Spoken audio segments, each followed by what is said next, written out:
Nga armët e deri tek mjetet ushtarake më të sofistikuara, Shqipëria do vazhdoj prodhimin për mbrojtjen duke i thënë jo importit. Kryeministri Edi Rama, në aktivitetin ku u shpërndan 40 mjetet të reja për forcat armatosura, tha se vendi duhet të vijojë prodhimin vendas nëpërmjet startupeve.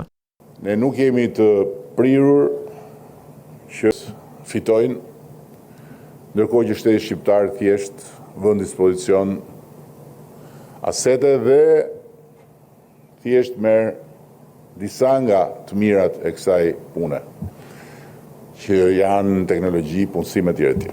Por ne duam që çdo kompani që vjen në Shqipëri për të investuar dhe që është e mirëpritur të pranojë shtetin si ortak.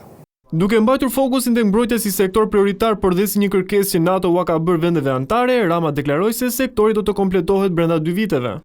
Brenda vitit 2028, ushtria shqiptare do t'i ketë të gjitha mjetet, të gjitha kapacitetet, që nga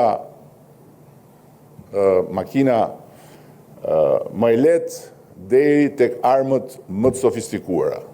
Rama u shpreh se së shpejti vendi do të pajiset edhe me një kompani të re, e cila do të jetë në dispozicion të emergjencave civile dhe pushtetit vendor. Që do të jetë një kompani e ushtrisë shqiptare në shërbim të gjithë bashkive, një kompani e infrastrukturës e cila do të bëj mirëmbajtje, e cila do të bëj ndërhyrje që lidhen me infrastrukturën e kanaleve, me infrastrukturën e kanaleve ujitës, vaditës, rrugëve. Këtë lëvizje vi në kuadër të rritjes së angazhimeve të vendeve anëtare të NATO-s në fushën e mbrojtjes. Shqipëria me aktin e fundit normativ rriti buxhetin e mbrojtjes në rreth 2.6% të prodhimit të brendshëm bruto.